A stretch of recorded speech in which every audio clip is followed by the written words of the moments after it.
If you ever wanted to take photos like this or like this with a pattern projected onto the background or on the subject, then you're watching the right video, because in today's video, I will be reviewing the Flashpoint BFP, which is an optical spot for flash. And I do want to emphasize that because I actually used this product, this BFP, with LEDs, and they actually have another version of this projection unit for LEDs. So in case that's something that you want to do yourself, then I definitely recommend getting the BLP and not the BFP, because I'm pretty sure there's a good reason why they had made separate versions of those different products. So again, this is for flash, but if you want to use LEDs, get the BLP.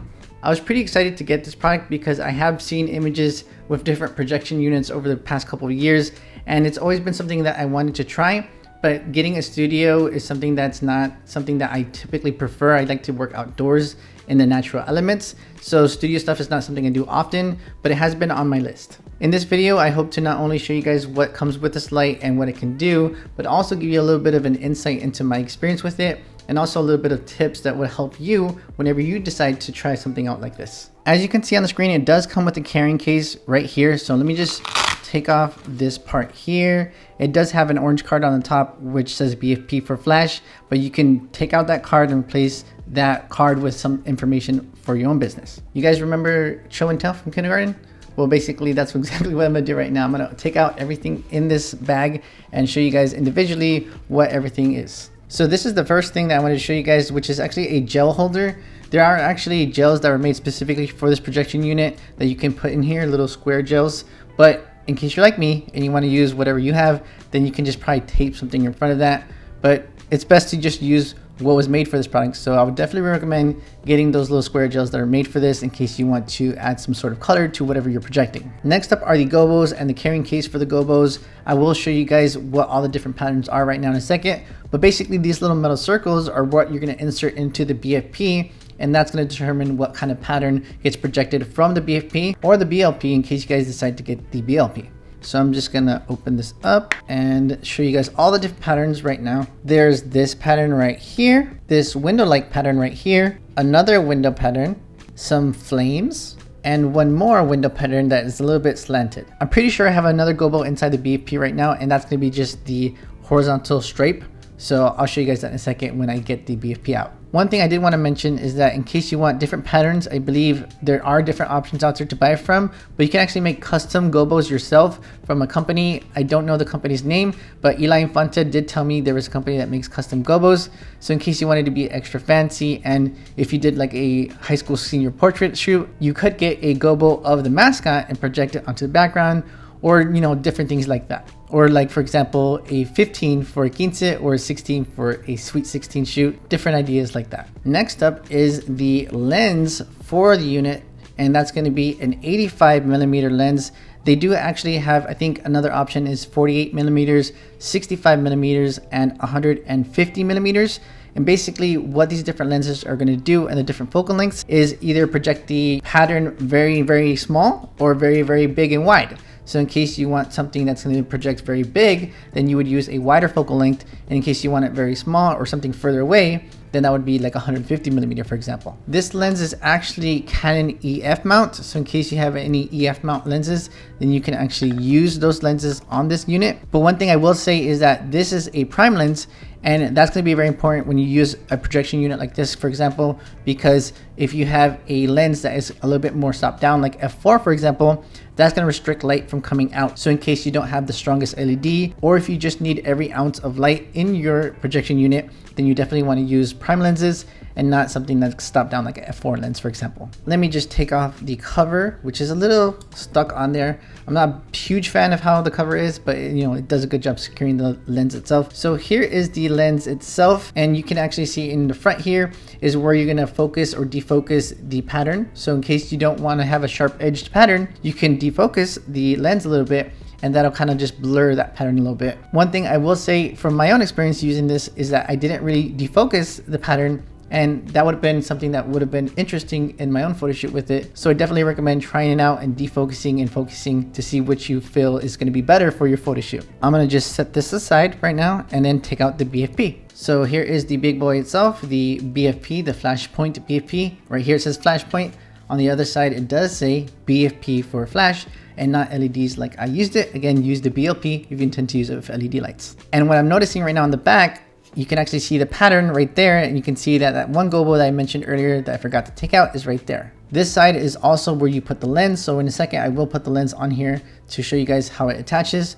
But you can see that there's a couple different things on this unit that I want to talk about. And one thing is going to be the Bowens-mount on this side right here. Even though this specific model is Bowens-mount, they actually do have other mounts that you can use in case you use another system that isn't Bowens-mount. And I'm pretty sure they have a Profoto mount and some other mounts too that I'll put on the screen right now so that you guys can see what different mounts are available. So right now I did extend them, but there's these different levers here that I believe they're called leaves.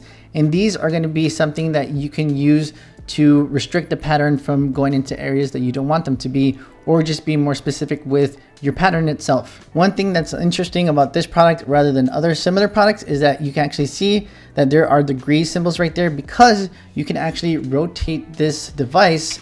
So in case you want your pattern to be rotated, you can do so on the unit itself. I've actually used other similar products that do this type of projection.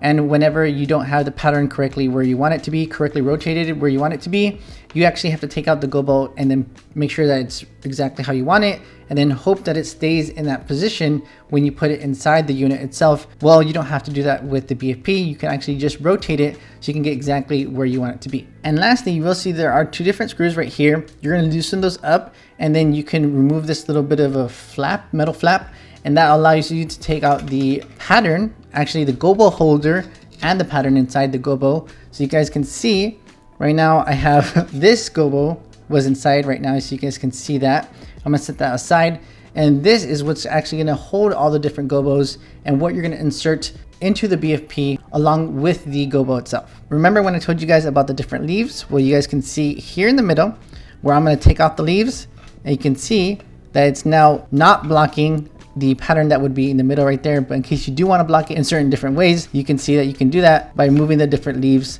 and blocking the pattern. I wanted to show you guys how to set it up. So I have the Explore Pro 2 here, so you guys can see exactly how I would set it up if I was using it with the flash like you're supposed to, and not with an LED. So again, here is the BFP and here is the Bowens-mount. So I don't want to put the Bowens-mount on yet. I want to make sure that it does have the lens, because otherwise you wouldn't be able to project it nice and clear like you would want to. So let me put on the lens. Again, I do have the lens right here. So I'm going to just make sure that the red dots are aligned. You guys can see that each of these different things have a red dot. So you can see the red dot over here, and the red dot is somewhere on there. I just need to align them and then connect them so that they can attach. And I think I just did that right now. So I have one part down. Next, I need to determine what pattern I want projected. And I do want to try out this one right here, which is actually the pattern that I used at my photo shoot with this BFP and that I really liked. So I'm going to just grab this gobo and put it inside the gobo holder and then insert that into the BFP. Again, here's the gobo holder. I'm going to just drop it in there, and I could be a little bit more cautious about how the pattern is falling. But again, this projection unit can actually rotate, so you can just kind of throw it in there and just worry about rotating it once you have it in there. So this is the leaf right here. It's kind of blocking where you're going to insert the gel holder or the gobo holder. So I'm going to just move that down, and then I'm going to just move the little flap to the side, and then I'm going to put the gobo and the gobo holder into that, and then it's in there now. And now I can just move the flap back and then screw the two little screws to prevent it from falling out. And then all I have to do now is just attach this to the light itself. Actually, I do need to take out the leaves so that it doesn't block that pattern from being projected, because I think naturally when you have it stored away, the leaves go in. So in case you are like, where's my pattern at? Well, you have to make sure that the leaves are not blocking the pattern. Okay, so I'm gonna attach it, and my mic's a little far away, so hopefully the audio isn't too bad. All right, so now it's attached. One thing I was gonna make the mistake of doing right now is actually letting it kind of just be and not hold it. And one thing that you will see is that it's a bit front heavy because all this weight is over here. So I actually have a mini little tripod thing on my table here. So if I were to let go, because it's so front heavy, it's gonna just tilt over. So I'm gonna be holding it right now. So I have my flash here, the Flashpoint Explorer 600 Pro 2 with the BFP attached to it. And one thing that's really going to be helpful whenever you use your flash with this projection unit is that if it has a very bright modeling lamp, and luckily this one does, this is going to be 40 watts bicolor LED lamp. So that's going to help project, or at least preview how the projection is going to look like, the pattern is going to look like. So in case you ever work in any sort of low light studio, you can get a preview of how it's going to look like. I'm just going to go ahead and turn on the lamp, and I'm actually seeing it, but you guys aren't seeing it. But here in the back of me now is the pattern. So you can see that it is a little bit not in focus, or maybe that's because of the bokeh back there, but I'm gonna just focus it a little bit more till it looks sharp to my eye. And right about here, it actually does look sharp to me, but it's a little blurry because it's, you know, all the way in the back here, and I'm shooting at f1.4, but you can actually see that a little bit more that it's in focus. And basically you can just focus the lens or defocus it in case you want it to be a little bit blurry. And like I said before, one thing that this can do, the BFP can do, that other different similar products can't, is rotate the pattern. So let me just show you guys that. It's going all the way around, and actually the way that it rotates, it has a nice little bit of pressure resistance. But when you get to every 90-degree angle, it kind of clicks into place. So you can see, you can hear that right now.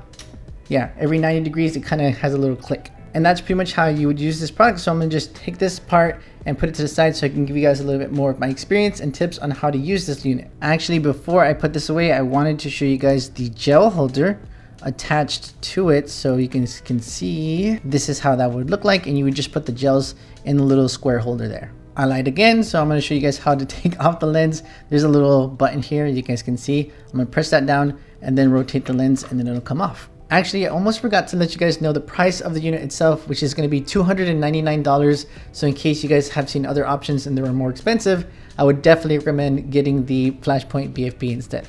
There's just a couple of things that I wanted to let you guys know about using the BFP. And the first thing is that in case you want to create a kind of a studio look outdoors in some sort of bright sunlight, you definitely want to make use of flash and not LEDs like the BLP option, because flash is going to be much more stronger. You can actually tame down the environment, the ambient of your environment, and then you can use the flash to kind of keep up and have enough power to project the pattern onto the background. Earlier this year, I did exactly that. I adjusted my ambient so that it's a little bit dark. Even though I was in a brightly lit ambient area, I was in the shade, but it still was very bright outside. And I basically tamed down my ambient and then used the flash to project the pattern onto the background. So I'll show you guys a couple of different examples on the screen right now of me doing that. On the flip side, if you're ever working in low light, such as a low light studio or at night outdoors, you can definitely make use of the LED options, because the plus side of using LEDs versus flash is that you can see exactly how the light's going to look like.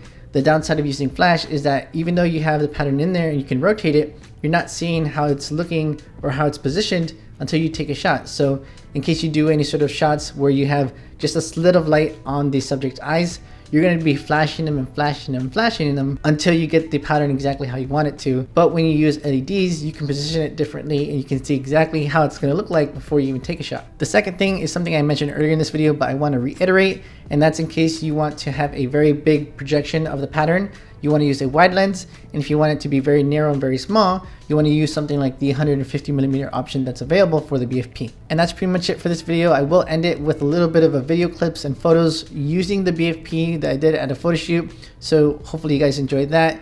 If you guys have any questions about the BFP, let me know in the comments section below. And in case I remember anything that I might have forgotten to mention in this video, I'll also put it in either the description area or the comment section below. Take care guys, and I'll see you in the very next video.